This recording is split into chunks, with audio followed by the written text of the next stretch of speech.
আসসালামু আলাইকুম প্রিয় শরীয়তপুরবাসী। আজ সকাল 7:30টায় কাশাবোক সরকারি প্রাথমিক বিদ্যালয়ের সামনে একটি অনাকাঙ্ক্ষিত দুর্ঘটনা ঘটনা ঘটেছে। একটি দ্রুতগামী বাইকের সাথে একজন এই স্কুলের কোমল শিক্ষার্থী, যার কোমল শিক্ষার্থী যিনি দুর্ঘটনার শিকার হয়েছেন দ্রুতগামী এক বাইকের সাথে। এখন যতদূর জানা গেছেন উনি ঢাকা মেডিকেলে আছেন। ওই ছাত্রীকে ঢাকা মেডিকেলে নিয়ে যাওয়া হয়েছে। ভাই, আজ 16ই ডিসেম্বর মহান স্বাধীনতা দিবসের দিনে সকাল 7:30টায় শোনা গেছে এখানে কি দুর্ঘটনা ঘটেছে। জি, তো এখানে কি ঘটেছিল আপনি একটু বলতেন? একটা মেয়ে ওই যে এখানে স্কুল থেকে ছুটি হইলেই রাস্তা থেকে যে বের হলে এখানে কিন্তু কিছু জায়গা ফাঁকা ফাঁকা থাকার কারণে হুন্ডা, বাস, ট্রাক সবাই অনেক অনেক দ্রুত গতি যাওয়ার কারণে বাচ্চারা একটু বিভ্রান্ত হয়, মানে পার হইব কি হইব না এমন ভাবে এর আগেও কয়েকবার হয়েছে। আমরা নিজেরা থাকি অনেক সময় পার করে দিই বাচ্চা। এই জায়গায় অতি দ্রুত স্পিড ব্রেকার দিলে দরকারি, কারণ না এলে হতাহতের ঘটনা আরো ঘটতেই থাকবে।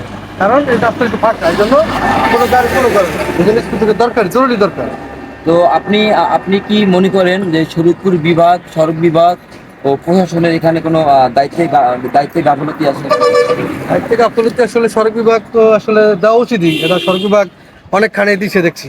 এই আমরা জায়গা আমরা অনেক স্কুলে আমরা ম্যাক্সিমাম জায়গায় দেখি যে দূর থেকে দেখা যায় লেখা থাকে সামনে স্কুল। হ্যাঁ, এখানে একটা সাইনবোর্ড হিসাবে দেওয়া দরকার, যেহেতু এখানে কি সাইনবোর্ড নেই? এই যে আমাদের ভাই, উনি উনি এখানেই থাকেন একদম স্কুলে, ওই দেখেন ওই সামনে আমাদের পাশেই, আপনার পাশেই, যেখানে মানে প্রতিনিধিদের কাছে অনেক সময় নাকি বলা হয়েছে যে এই যে সড়ক বিভাগের কাছে এটা অনেকবার ভাইও বললেন যেটা নাকি প্রায় অনেকবার করা হয়েছে, কোনো কার্যক্রম এখনো পর্যন্ত হয় নাই। তবে এখানে যেভাবে ছোট ছোট বাচ্চারা যেভাবে স্কুলে পার হয়, আমরা অনেক সময় চেষ্টা করি মানে ব্যস্ত না থাকলে পার করে দেই, কিন্তু এইভাবে তো হয় না, যে সব সময় তো লোকজন থাকতে পারে না, যে অনেক সময় মানে গার্জিয়ান পক্ষ আসে না। যেহেতু এটা জেব্রা করে চিন্তা দরকার যে বাচ্চারা যেন এইভাবে ঘুরে যাইতে পারে, এরকম ভাবে আমাদের মানে শুভাকাঙ্ক্ষী যারা আছে, যারা রাজনীতিবিদ অথবা প্রতিনিধি, যারা প্রশাসনিক যারা আছে, এরা যেন সুন্দর আমাদের এই জায়গায় একটা ব্যবস্থা করে দেয়। আমরা এটাই আমাদের দাবি, যে আর কোনো বাচ্চা জানি দুর্ঘটনার শিকার না হয়।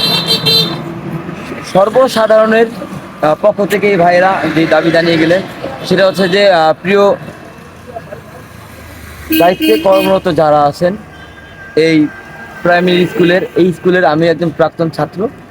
2005 সালে আমি স্কুল থেকে পঞ্চম শ্রেণী থেকে উত্তীর্ণ হয়ে আমি হাই স্কুলে গিয়েছি।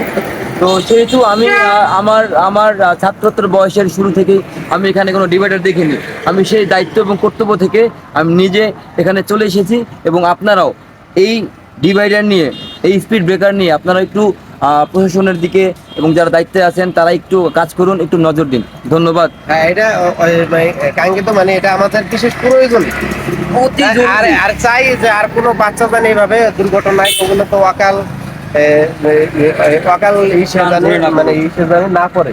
এই জন্য আপনাদের কাছে অনুরোধ, এটা আপনারা একটু দৃষ্টি আকর্ষণ করে সবার সাথে আলাপ যারা আছে, যারা এগুলো মানে ই করা সম্ভব, আমাদের এই শরীয়তপুর সড়ক বিভাগের দায়িত্বে যারা আছেন এবং এই স্কুল বা প্রশাসনের দায়িত্বে যারা আছেন, যারা এই ব্যাপারটা দেখেন, তারা যেন এই ব্যাপারটা সুস্থভাবে দেখেন এবং অতি দ্রুত এখানে স্পিড ব্রেকারের আপনারা একটু দেখুন, আমরা একটু সরাসরি দেখাই। এখানে দেখেন যে কত দ্রুত বাইক চলে যাচ্ছে, কত দ্রুত অটো চলে যাচ্ছে, গাড়ি চলে যাচ্ছে। এখানে যে কত দ্রুত যাচ্ছে, কত দ্রুত অটো গাড়ি সব চলে যাচ্ছে।